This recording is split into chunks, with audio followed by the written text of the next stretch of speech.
আগামী ৮ই ফেব্রুয়ারি ২০২৫ শনিবার বছরের শ্রেষ্ঠ ভীম একাদশী। এই দিন ভুলেও খাবেন না এই তিনটি সবজি। রোগের জ্বালা, চরম অশান্তি এবং সংসারে দুর্ভাগ্য আসবেই। সনাতন হিন্দু শাস্ত্র মতে মাঘ মাসের শুক্লপক্ষের ভীম একাদশী তিথিকে অত্যন্ত পবিত্র দিন হিসাবে দেখা হয়।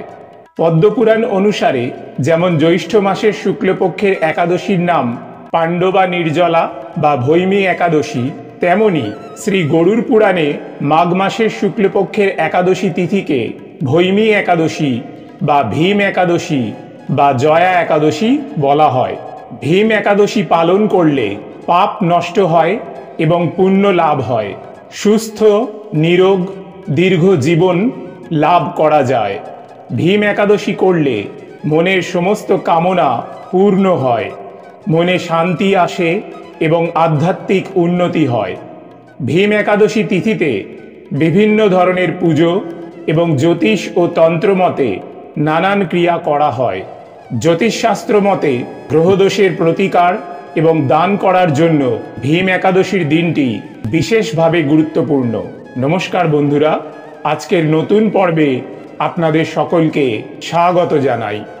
আজ আমরা জানব স্বয়ং ভগবান কৃষ্ণের বলা পবিত্র ভীম একাদশীর দিন কোন কোন তিনটি সবজি খাওয়া উচিত নয়।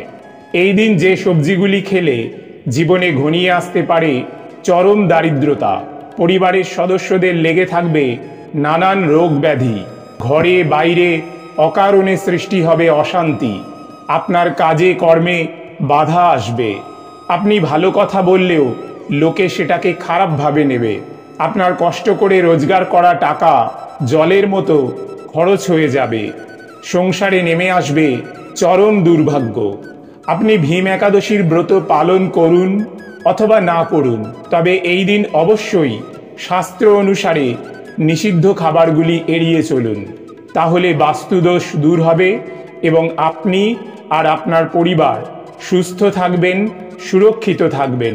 বিশুদ্ধ সিদ্ধান্ত পঞ্জিকা অনুসারে ৭ই ফেব্রুয়ারি ২০২৫ শুক্রবার রাত্রি ৯:২৮ একাদশী শুরু হচ্ছে এবং ৮ই ফেব্রুয়ারি শনিবার রাত্রি ৮:১৬ একাদশী ছেড়ে যাচ্ছে। এই দিন অর্থাৎ ৮ই ফেব্রুয়ারি শনিবার স্মার্ত, গোস্বামী এবং নিম্বার্ক মতে ভীম একাদশী পালিত হবে। পালনের সময় ৯ই ফেব্রুয়ারি রবিবার সকাল ৯:৫৯ মধ্যে।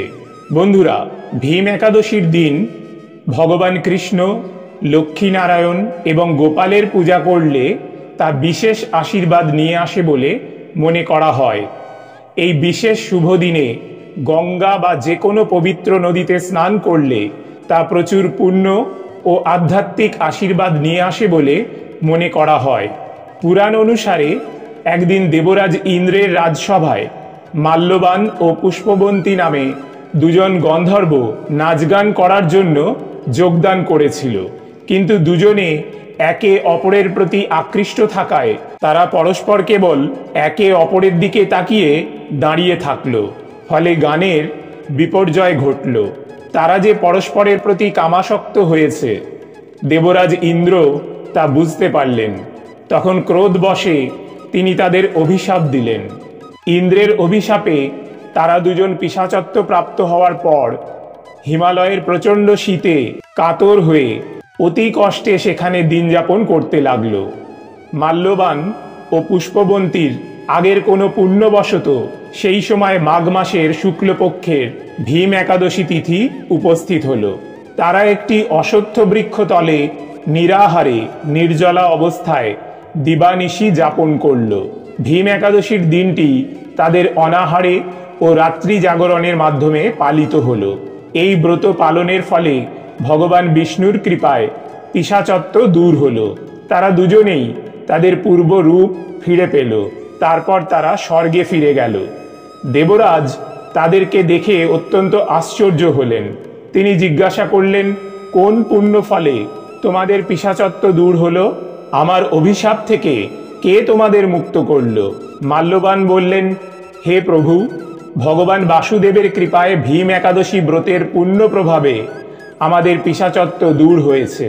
তাদের কথা শুনে দেবরাজ ইন্দ্র বললেন, হে মাল্যবান, তোমরা এখন থেকে আবার অমৃত পান করো। একাদশী ব্রতে যারা আসক্ত এবং কৃষ্ণ ভক্তি পরায়ণ তারা আমাদেরও পূজ্য বলে জানবে। বন্ধুরা, ভীম একাদশীর দিনে নিষিদ্ধ খাবারগুলির মধ্যে প্রথমেই যেটির কথা বলবো সেটি হলো পুঁই শাক। খাদ্যগুণে ভরা পুঁই শাক ভিটামিন ও মিনারেল সমৃদ্ধ একটি শাক এবং পুঁই শাক খেতে সুস্বাদু হলেও শাস্ত্রমতে এটি একটি তামসিক খাবার এবং প্রচুর পরিমাণে নেগেটিভ শক্তিকে আকর্ষণ করে। তাই ভীম একাদশীর দিন বাড়িতে পুঁই শাক রান্না করবেন না এবং কোনোভাবে খাবেনও না। এছাড়াও এই দিন আমিষ খাবার যেমন মাছ, মাংস, ডিম, পেঁয়াজ, রসুন, মুসুর ডাল ইত্যাদি তামসিক আহার এড়িয়ে চলুন এবং রান্নায় সাধারণ লবণের পরিবর্তে সন্ধক লবণ আর সর্ষের তেলের পরিবর্তে ঘি ব্যবহার করুন। দ্বিতীয় নিষিদ্ধ খাবারটি হলো বেগুন। ভীম একাদশীর দিন সাদা বেগুন বা কালো বেগুন দিয়ে তৈরি কোনো প্রকার খাবারই খাবেন না। বেগুন ভাজা, বেগুন ভর্তা বা বেগুন পোড়া খাওয়া এই দিন এড়িয়ে চলুন। এছাড়া কোনো প্রকার নেশা জাতীয় খাবার এই দিন গ্রহণ করবেন না। যারা সাধারণত নিরামিষ আহার করেন না এবং চা, বিড়ি, সিগারেট, পান, কফি ইত্যাদি নেশা জাতীয় খাবার গ্রহণ করেন, ভীম একাদশী ব্রত পালনের সময়ে এগুলি গ্রহণ না করাই ভালো। বন্ধুরা, ভীম একাদশীতে তুলসীর চারা লাগানো অত্যন্ত শুভ। এই তিথিতে তুলসী গাছ লাগালে ধন সমৃদ্ধি বৃদ্ধি পায়। বাড়ির উত্তর, পূর্ব বা উত্তর পূর্ব দিকে তুলসী গাছ লাগাবেন। বাড়িতে তুলসী গাছ রাখলে পজিটিভ শক্তি বৃদ্ধি পায়। তুলসীকে লক্ষ্মীর স্বরূপ বলে মনে করা হয়, তাই তুলসী পুজো করলে ধনলাভ হয়। ভীম একাদশীতে উপোস করতে না পারলেও নিয়ম মেনে নারায়ণের পুজো ও স্নান এবং দান ইত্যাদি করুন। এর প্রভাবে ভগবান বিষ্ণু প্রসন্ন হন। ভীম একাদশীতে অন্নভোজন করলে যেমন নরকবাসী হতে হয়, তেমনি এই দিন কাউকে অন্ন ভোজন করালেও নরকবাসী হতে হয়। তাই একাদশী পালন করা আমাদের সকলেরই কর্তব্য। একাদশী ব্রত পালনের মূল উদ্দেশ্য কেবল উপবাস করা নয়, নিরন্তর ভগবানের নাম স্মরণ, মনন ও শ্রবণ কীর্তন এবং গীতা পাঠ ও ভাগবত পাঠের মাধ্যমে একাদশীর দিনটি অতিবাহিত করতে হয়। একাদশী পালনের সময় কলহ, পরনিন্দা, পরচর্চা, মিথ্যা কথা বলা, ক্রোধ, ঈর্ষা এবং সহবাস সম্পূর্ণরূপে নিষিদ্ধ। ভীম একাদশীর দিন শাস্ত্র অনুসারে তৃতীয় যে সবজিটি খেতে নিষেধ করা হয়েছে সেটি হলো শিম। ভীম একাদশীর দিন বাড়িতে কখনোই শিম রান্না করবেন না। পরিবারের কোনো সদস্যই এদিন শিম খাবেন না। এই দিন শিম খেলে বাড়িতে রোগ ব্যাধি লেগেই থাকবে। রোগের পিছনে খরচ করতে করতে আপনি সর্বশান্ত হয়ে যাবেন। সুতরাং ভীম একাদশীর দিন কোনোভাবেই শিম মুখে তুলবেন না। এছাড়া ভীম একাদশীর দিন চুলদাড়ি কাটা তথা ক্ষৌরকর্ম ও নখ কাটা নিষিদ্ধ।